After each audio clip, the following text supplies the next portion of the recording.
Chapter 4 Your Core Financial Values. The four quadrants are not just four different business structures. It's even more about four different mindsets. Which quadrant you choose to earn your primary income from has less to do with external circumstances, your education, training, the economy, what appear to be the available opportunities around you, and much more to do with who you are at your core, your strengths, weaknesses, and central interests.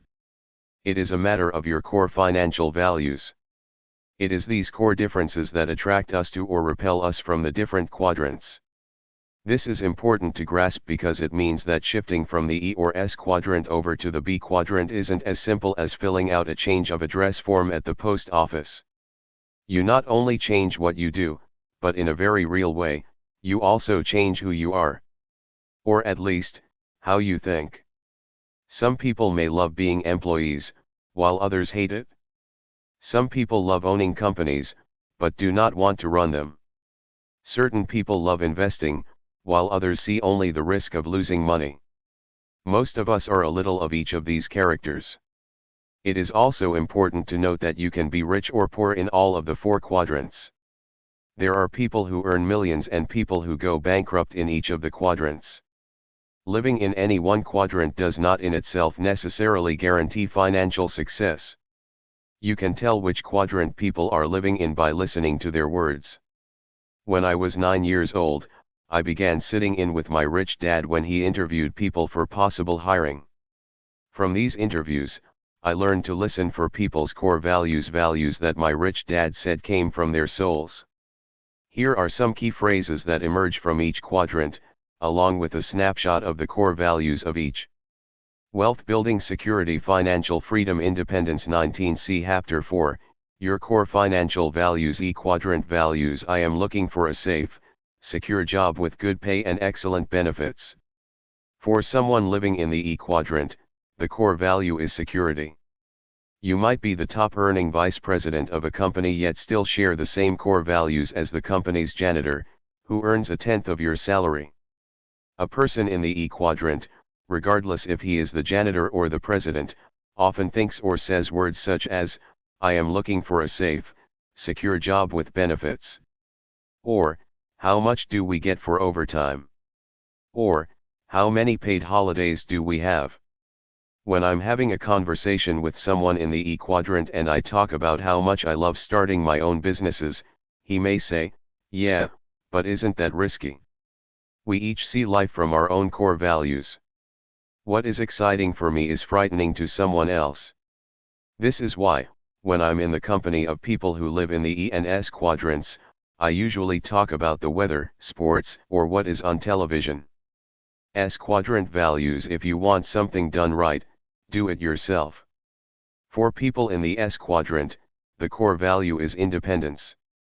They want the freedom to do what they want. When a person says, I'm going to quit my job and go out on my own, the path taken is from the E quadrant to the S quadrant.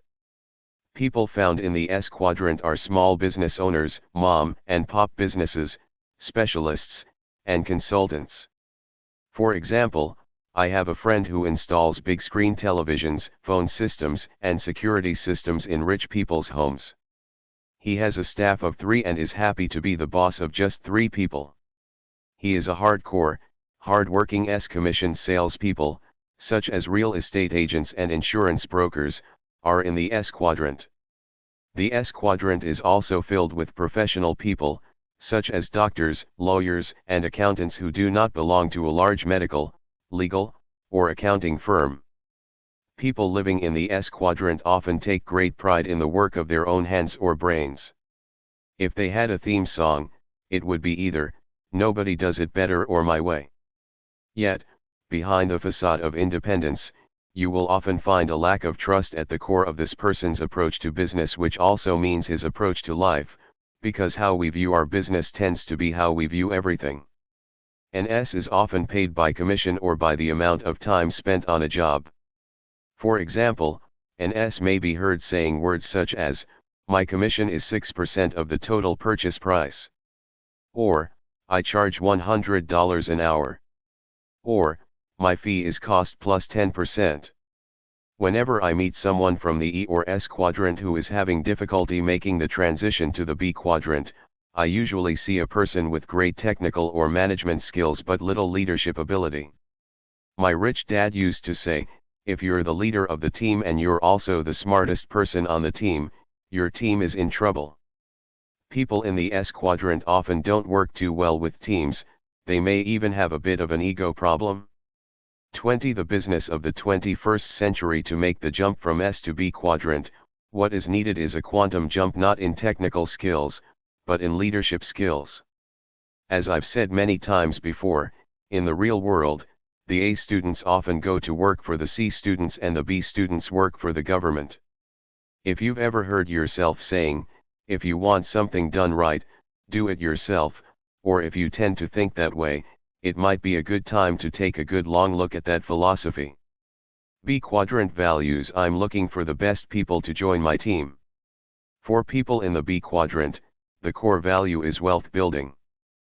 People who start from nothing and build great B quadrant businesses are often people with powerful life missions, who value a great team and efficient teamwork and want to serve and work with as many people as possible.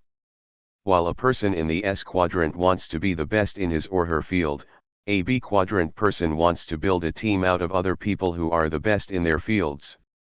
Henry Ford surrounded himself with people smarter than he was.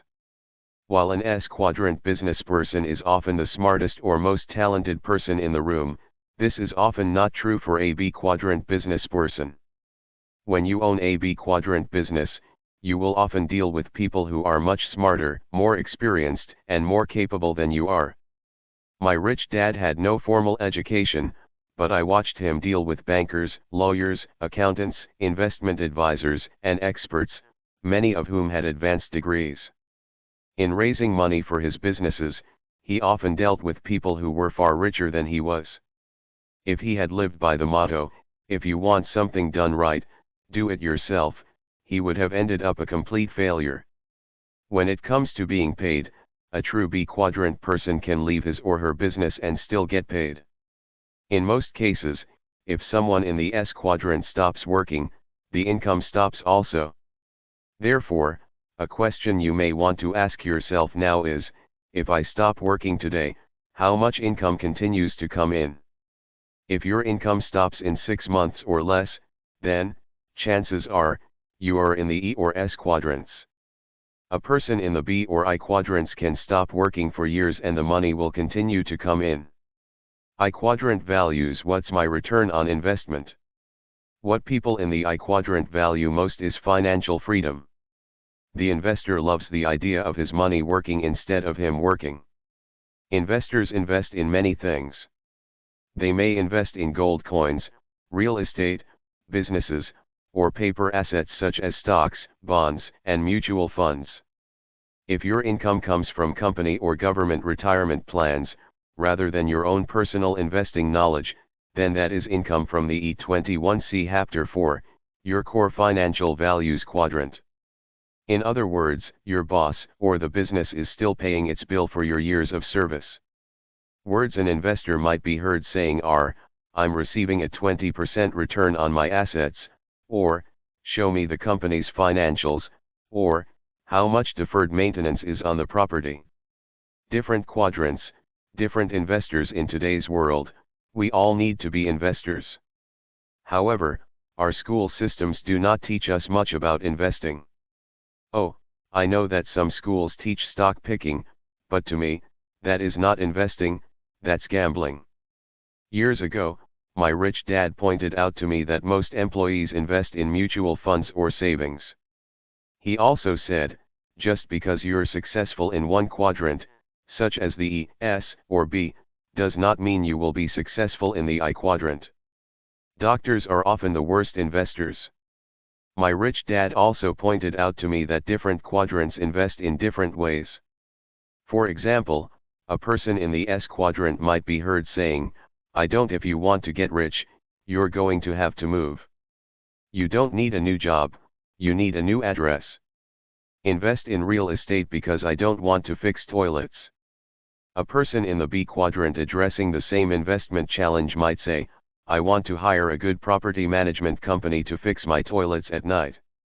In other words, an S-quadrant investor will think he has to do the property maintenance on his own, an AB quadrant investor will hire another company to do the property maintenance for him. Different people, different mindsets, different quadrants, different values. By now, you've probably figured out where I'm going with this. It comes down to a pretty simple thing: if you want to get rich, you're going to have to move. You don't need a new job, you need a new address. If you want control over your life and destiny, if you want real freedom, the freedom to call your shots, set your schedule, spend time with your family and with yourself, doing the things you love to do, if you want to live the life you were designed to live, no holds barred, a life of passion and excitement and fulfillment, in short, if you want to be rich and live rich, then it's time to pack up your stuff and move. It's time to leave the left side of the chart and move over to the B and I quadrants. 22 Chapter 5 The Mindset of an Entrepreneur. After finishing college, I enrolled in a traditional business school to pursue my MBA so I could be a trained and educated entrepreneur. I lasted 9 months before dropping out. Needless to say, I did not receive my MBA upon leaving.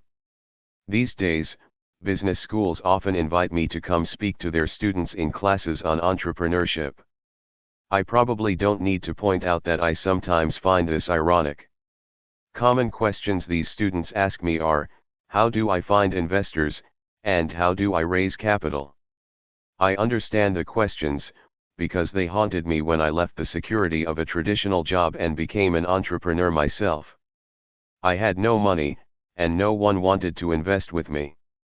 The big venture capital firms were not knocking on my door. So what do I tell these business school students? I tell them, you just do it. You do it because you have to do it. If you don't, you are out of business. You do not have to raise the capital to create your business, because that has already been done for you. But you do have to build your business. Today, even though I have enough money, all I do is raise capital. For an entrepreneur, that is job number one. We raise capital from 3 groups of people: customers, investors, and employees. Your job as an entrepreneur is to get your customers to buy your products. If you can get customers to give you money by buying your products, your investors will give you lots of money. And if you have employees, your job is to get them to produce and make you at least 10 times more money than you pay them. If you can't get your employees to produce at least 10 times more than you pay them, you're out of business, and if you're out of business, you don't need to raise any more money. 23 See Chapter 5, The Mindset of an Entrepreneur. This is not the answer most MBA students are looking for. Most are looking for the magic formula, the secret recipe, the quick business plan to riches. This doesn't seem to be the answer their instructors are hoping I'll give, either, because I notice them squirming when I say this stuff. Why?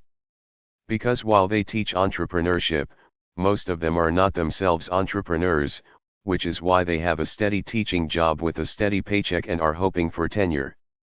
My point is not that you have to raise money. In fact, in the business model I'm going to share with you in this book, you do not have to raise the capital to create your business, because that has already been done for you. But you do have to build your business. My point is that this is what defines an entrepreneur: you make things happen.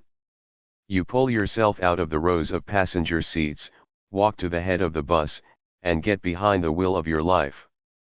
What does it take to be an entrepreneur? Entrepreneurs are the richest people on earth. We know the names of the famous entrepreneurs: Richard Branson and Donald Trump, Oprah Winfrey and Steve Jobs, Rupert Murdoch and Ted Turner.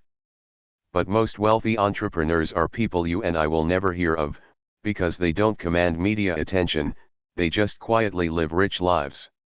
I often hear people debate the question, are entrepreneurs born or can they be developed? Some think it takes a special person or a certain magic to be an entrepreneur. To me, being an entrepreneur is not that big a deal, you just do it. Let me give you an example. There's a teenager in my neighborhood who has a thriving babysitting business and hires her junior high classmates to work for her. She is an entrepreneur. Another young boy has a handyman business after school. He is an entrepreneur. Most kids have no fear, while for most adults, that's all they do have. It takes courage to discover, develop, and donate your genius to the world. Today, there are millions of people who dream of quitting their jobs and becoming entrepreneurs, running their own businesses. The problem is, for most people, their dream is just a dream. So the question is, why do so many fail to go for their dream of becoming an entrepreneur? I have a friend who is a brilliant hairstylist. When it comes to making women look beautiful, he is a magician. For years, he's talked about opening his own salon. He has big plans, but sadly, he still remains small, running a single chair in a large salon, constantly at odds with the owner. Another friend has a wife who became tired of being a flight attendant. 2 years ago, she quit her job and went to school to become a hairstylist. A month ago, 24, the business of the 21st century, she had a grand opening for her salon.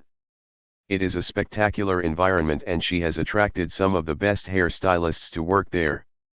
When the first friend heard about her salon, he said, "How can she open a salon? She has no talent. She is not gifted. She wasn't trained in New York like I was. And besides, she doesn't have any experience. I give her a year and she's going to fail." Maybe she will fail. Statistics show that 90% of all businesses fail in the first 5 years. On the other hand, maybe she won't. The point is that she's doing it. She has grasped the impact that courage has in shaping our lives. It takes courage to discover, develop, and donate your genius to the world. Of US lottery winners who win in excess of $3 million each, 80% are bankrupt within 3 years. Why? Because money alone does not make you rich. These people may add numbers to their checking accounts, but the mere numbers do not make them rich, because they do not change how they think. Your mind is infinite. It's your doubts that are limiting. Ayn Rand, the author of Atlas Shrugged, said, "Wealth is the product of man's capacity to think." So if you are ready to change your life, I'm going to introduce you to an environment that will allow your brain to think and you to grow richer. What do you want to be when you grow up? When I was a kid, my real dad often told me go to school and get good grades so I could get a safe, secure job. He was programming me for the E quadrant. My mother would urge me to consider becoming a doctor or lawyer. That way you'll always have a profession to fall back on. She was programming me for the S quadrant. My rich dad told me that if I wanted to grow up to become rich, I should become a business owner and an investor. He was programming me for the B and I quadrants. When I returned from Vietnam, I had to make up my mind which advice I would listen to. You are faced with the same choice. One reason you want to create your own business is to get your dignity back. Don't underestimate the importance of this reason. The world is full of bullies and small-minded people, and whether they are your boss, your manager, your neighbor, or even your friend, you don't want them pushing you around anymore. You want to take control of your life. You want to have the courage not to care when other people bully you around. You want to have the freedom to think and act for yourself. A Maserati mind. Now let's ask that question again, where do you live? Now you can appreciate what shifting from one cash flow quadrant to another means. It's not just a different structure. It's a different approach to life. Yes, it's about the business, but at the same time, it's not really about the business. That's only the external form. Putting a horse farmer behind the wheel of 25C Chapter 5, the mindset of an entrepreneur. A Maserati doesn't make him a racing car driver. He needs the skills, the training, and, most important, the mindset of a racing car driver. The same is true of your financial life. You need to adopt the mindset of an entrepreneur. That mindset comes down to this: an entrepreneur is self-determining. One of the beauties of the business of the 21st century is that all the groundwork of the business is already done for you. You make things happen, which means you don't get to blame anyone or anything outside yourself. Not that you're going to have to do it all yourself from the ground up, like I did with my businesses. No, one of the beauties of the business of the 21st century is that all the groundwork of the business is already done for you and you get to have experienced leaders committed to your success to guide you. But make no mistake, if it's going to happen for you, you are going to be the one who makes it happen. And for that to happen, you need to have the mindset of an entrepreneur. If you don't, then no matter how good the business is or how great your teachers are, the business is going to have a tough time getting results. The business model we'll explore in part 2 of this book is a Maserati, but you are the one behind the wheel. First and foremost, it's about you. Are you prepared to take the wheel? Do you have what it takes? 26 Chapter 6 It's time to take control. It was 1985 and my wife, Kim, and I were homeless. We were unemployed and had little money left from savings, our credit cards were exhausted and we lived in an old brown Toyota with reclining seats that served as beds. At the end of a week of sleeping in our car, the harsh reality of who we were, what we were doing, and where we were headed began to sink in. After a friend realized our desperate situation, she offered us a room in her basement. When friends and family were informed of our plight, the first question was always, "Why don't you just get a job?" At first we attempted to explain, but we had a hard time clarifying our reasons to our well-meaning inquisitors. When you're talking to someone who values having a job, it is difficult to explain why you might not want a job. We occasionally earned a few dollars doing a few odd jobs here and there. But we did that only to keep food in our stomachs and gas in our house, our car. I must admit that during moments of deep personal doubt, the idea of a safe, secure job with a paycheck was appealing. But because job security was not what we were looking for, we kept pushing on, living day to day on the brink of the financial abyss. We knew we could always find a safe, secure, high-paying job. Both of us were college graduates with good job skills and a solid work ethic. But we weren't going for job security. We were going for financial freedom. By 1989, we were millionaires. I often hear people say, "It takes money to make money." That's BS, and I don't mean a Bachelor of Science degree. Our journey from homelessness to being millionaires in 4 years, and then on to genuine financial freedom in another 5 years, did not take money. We had no money when we started. In fact, we were in debt and nobody gave us anything along the way, either. It also does not take a good formal education. A college education is important for traditional professions, but not for people looking to build wealth. If it doesn't take money to make money, and it doesn't take a formal education to learn how to become financially free, then what does it take? It takes a dream, a 27C Chapter 6, it's time to take control. Lot of determination, a willingness to learn quickly, and an understanding of which sector of the cash flow quadrant you're operating in. Hard work will not make you rich. There is this strange idea in our culture that says, if you work really hard, you'll be okay. What a pile of baloney. And what's so tragic about it is that most people have been brainwashed to believe it, and they do believe it, even though we're all surrounded by tons of evidence to the contrary. What evidence? Just look around you. Do you know anyone who has worked really hard his entire life, only to end up living a life that hovers just above or just below the indignity and heartbreak called subsistence level? Of course you do. We all do. The world is full of people who work hard and are most definitely not okay. And perhaps the worst part about it is that many of these unfortunates come to the conclusion that it was their fault, their personal failing. They did all the right things, right? But it still didn't work. Maybe they just didn't try hard enough, or didn't get the lucky breaks. Maybe they were just not cut out for success. Nonsense. The problem is that the hard work myth is just that, a myth. Now, don't get me wrong. I'm not saying that building wealth and financial freedom doesn't take hard work, it does, and lots of it. I hope you're not naive enough to believe the idiots who will tell you they can show a way to wealth that's easy, that's quick, or that's painless. Because if you are, I know a bridge you can buy real cheap and an entire system of subprime mortgages and credit default swaps that might be just right for you. No, it takes hard work, alright. The question is, hard work doing what? I can already hear you thinking, doing what? Making money, of course. But not so fast, because here's the cold, hard truth lurking behind that sad error of our culture's thinking: working hard at making money will never create wealth. People who work for income work harder and harder, only to be taxed more and more. Forget working hard at making money, all you'll do is spend it, and then have to work hard all over again. You might be asking, okay, so what do I do? You take control. Take control of what? After all, most things in life you cannot control, no matter how hard you try. You can't control the market. You can't control employees. You can't control the economy. What can you control? You can control the source of your income.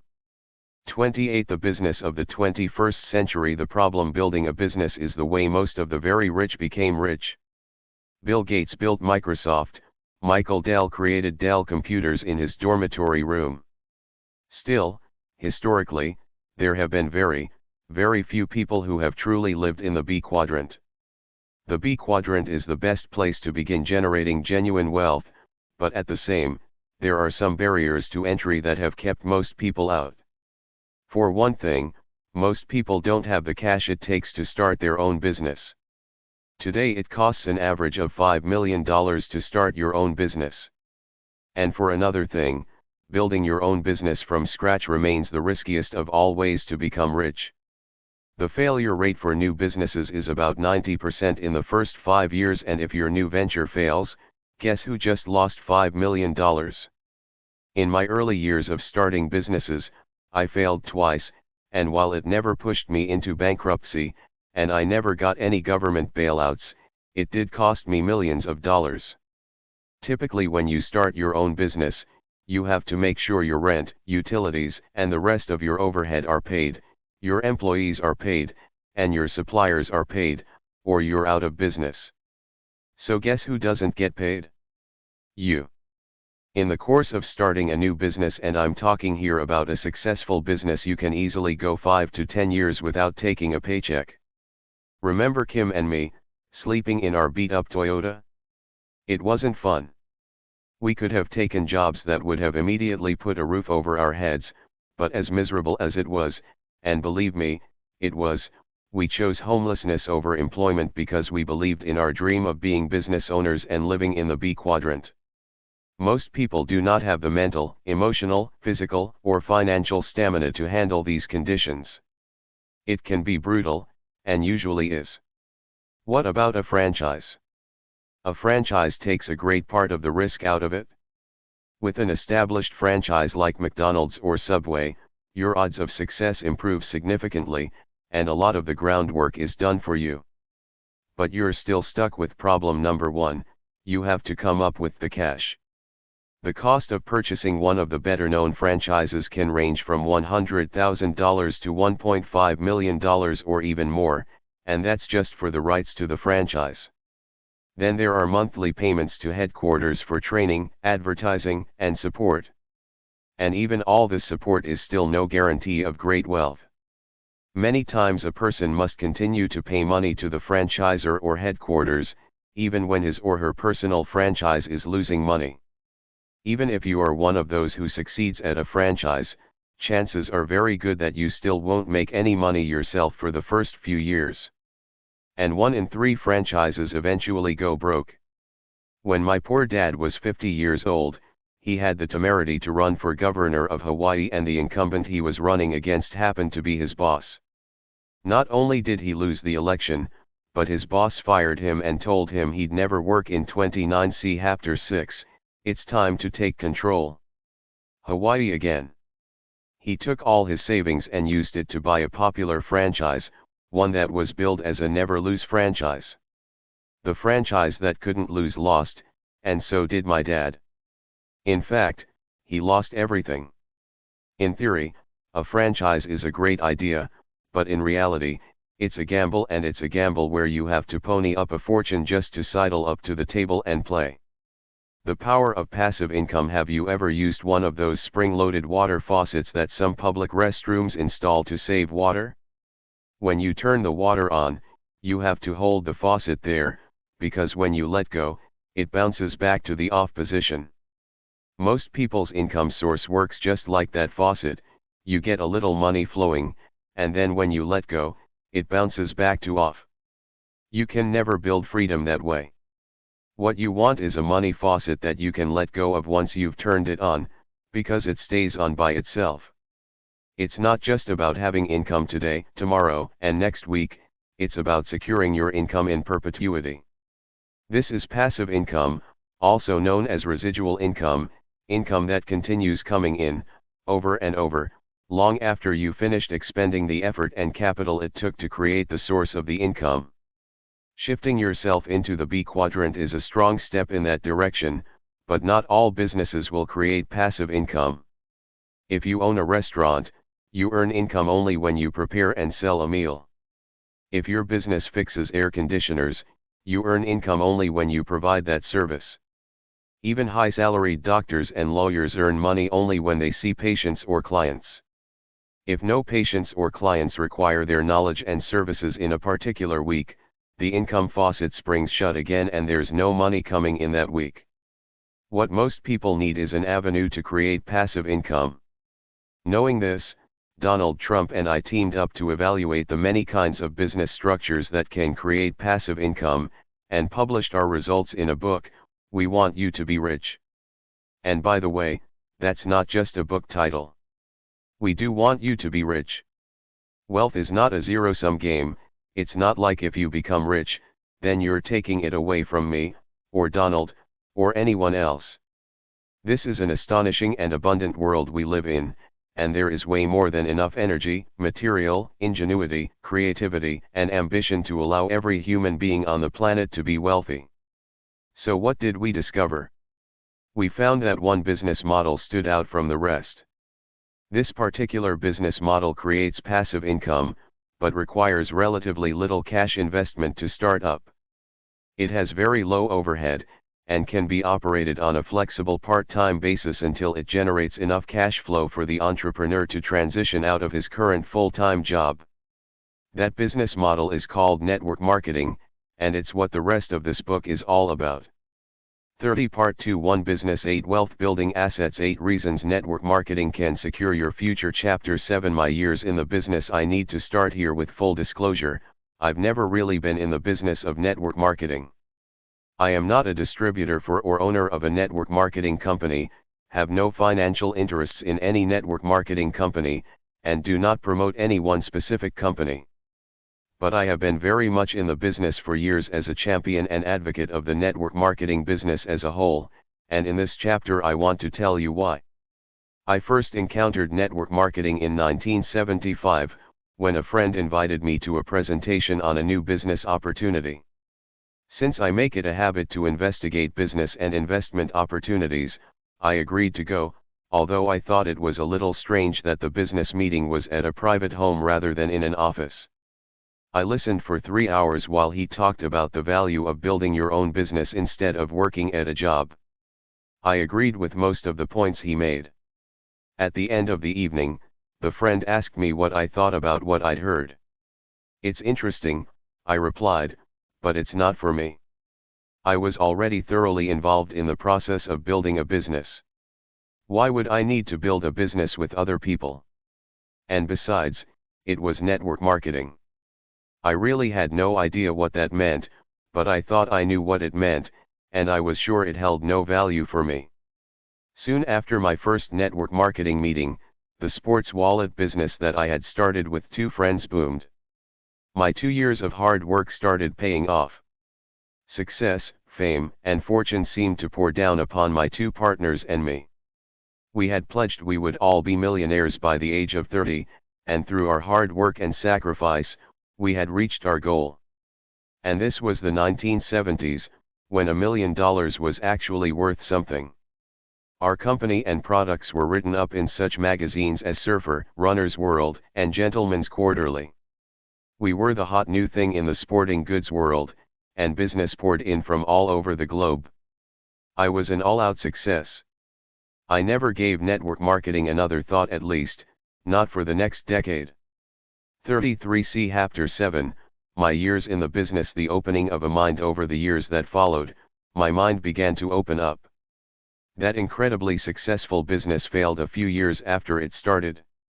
It was a humbling experience, and a very positive one, because it caused me to look closer at the world around me and to ask questions. More of what my rich dad had taught me began to sink in, and my perspective grew. It was not long before I had built another successful business, and then another, and unlike that first business, these lasted. I came to realize that while personal success is fulfilling, it's much more fulfilling when you can help many others create their own success as well. During those years, I also became powerfully drawn to the idea of not only becoming rich myself, but also finding ways to help others become rich. I came to realize that while personal success is fulfilling, it's much more fulfilling when you can help many others create their own success as well. For the next 15 years, I kept hearing negative things about network marketing, mostly from people I knew. Eventually, I decided to check it out for myself. In the early 1990s, I ran into a friend named Bill who was a retired multimillionaire. We got talking, and lo and behold, Bill told me that he was involved in building a network marketing business. Bill is a very sharp, very savvy guy. I knew he had just completed commercial real estate projects worth over $1 billion. I asked him why on earth he was involved in network marketing. For years, he told me, people have asked me for real estate investment tips. They want to know if they can invest with me. But they can't, because most don't have the $50,000 or $100,000 it takes to get into my level of real estate investments. In fact, many of them have absolutely no money at all. Some are 2 paychecks away from bankruptcy. So they look for these cheap, no money down deals that are often very bad investments. In network marketing, I can actually help people make the kind of money they need to do some serious investing. The more people I help do that, the more investors I have. Besides, he added, I really love working with people who are hungry to learn and grow. It's a drag working with people who think they already know it all, which is what often ends up happening in my real estate deals. The people I work with in network marketing are genuinely excited about new ideas. After a few more minutes of conversation, I had to make a dash for the airport, but over the next few months, we continued our dialogue, and as we did, my respect for network marketing and what it represented grew. 34 The business of the 21st century. In 1994, I started researching the industry in earnest. I went to every presentation I heard about and listened closely to everything I heard. I studied the literature of company after company, looked at their track records, and examined them closely, the way I would do my due diligence on any business venture I was considering investing in. I even joined a few companies, if I liked what I saw, just so I could learn more about them and see what the experience was like from the inside. Eventually, I began meeting some of these companies' leaders, and I was stunned to find that they were some of the most intelligent, kind, ethical, moral, spiritual, and professional people I had met in all my years of business. Once I got over my own prejudices and met people I respected and related to, I saw that I had found the heart of the industry, and I was amazed at what I had found. When I had first stumbled upon the concept in that first opportunity meeting in 1975, my mind had been closed tight to the idea. Now, some 20 years later, my view had completely changed. People sometimes ask me, why do you recommend network marketing to people as a way they can build wealth, when you did not become rich that way yourself? Actually, it is because I did not gain my fortune through network marketing that I can be a bit more objective about the industry. I came to appreciate this business as an outsider, and only after I had already built my own wealth and established my own financial freedom. All the same, if I had to do it all over again today and start from scratch, rather than building an old-style business, I would start out by building a network marketing business. So what exactly is network marketing? I said that I've never actually been involved in network marketing as a participant, but I know someone who has, and I invited him to join me in these pages to share some of his insights. My friend John Fleming started out in life as an architect. He once worked for the legendary Mies van der Rohe, and that's one of the reasons I admire his approach to network marketing. He brings that same passion for practical design and functional construction to this business. He's a man, in other words, who appreciates the value of building structures that last. John brings to these pages his nearly 40 years of experience in network marketing. He has owned and operated his own company and has held many different executive positions in others, including a 15-year tenure at one of the industry's largest and most well-respected companies as a regional vice president and then vice president of sales strategy, training, and development. He has also been actively involved in the industry's various trade groups. In 1997, the Direct Selling Education Foundation awarded John with its highest honor, their Circle of Honor Award. Today, John serves as publisher and editor-in-chief of Direct Selling News, a respected trade publication serving direct selling and network marketing executives. 35 See Chapter 7, My Years in the Business. Robert, John, for those readers who may not already know, what exactly is network marketing, and what makes it tick? John, network marketing has been around in various forms since the middle of the last century. The basic idea is as simple as it is brilliant. Instead of spending tons of money on all sorts of professional agencies and marketing channels to promote products or services, why not pay the people who love them most to just tell others about them? That's exactly what a network marketing company does. They pay a portion of every sales dollar received back out to their field of independent representatives, who typically are also the product's most committed and enthusiastic consumers. Robert, let me play devil's advocate for a moment. How can that really work? I mean, can a bunch of ordinary people who are not skilled marketers really compete and generate any serious level of sales? John, actually, that's the beauty of it. As every marketing professional, Hollywood producer, and corporate giant knows, the single most powerful form of promotion in the world is personal word of mouth. That's why television commercials spend millions to hire actors to talk just like your mom, your spouse, your best friend, or your kids. They are imitating personal word of mouth. In network marketing, we use the real thing. The real power of the model what you talk about, Robert, as leverage is that as a representative, you aren't paid commissions only on products used by the people you refer to the company, but often on products bought by the people they refer, directly and indirectly, that can really add up. So, does it work? You know the answer to that one. Direct selling/network marketing today does well over $110 billion in annual sales globally, which makes it an economic bloc roughly the size of New Zealand, Pakistan, or the Philippines. I often describe this business model with both the terms direct selling and network marketing because today, most direct selling companies employ a network marketing focus. However, for the purposes of this book, I will just use network marketing in my references. One reason that the total sales from network marketing keeps growing is that it's a true win-win. The company gets an amazing level of market penetration and customer awareness that would be very tough and very expensive to get with traditional marketing. And the independent rep has the opportunity to create some very serious cash flow. How? By harnessing the power of word-of-mouth person-to-person relationships to build a substantial network that represents the company's line of products and/or services. Robert, you talk about a B quadrant business being one that has at least 500 employees. In network marketing, you don't hire employees, You sponsor 36 the business of the 21st century individuals who are all independent representatives. But the same financial dynamic applies.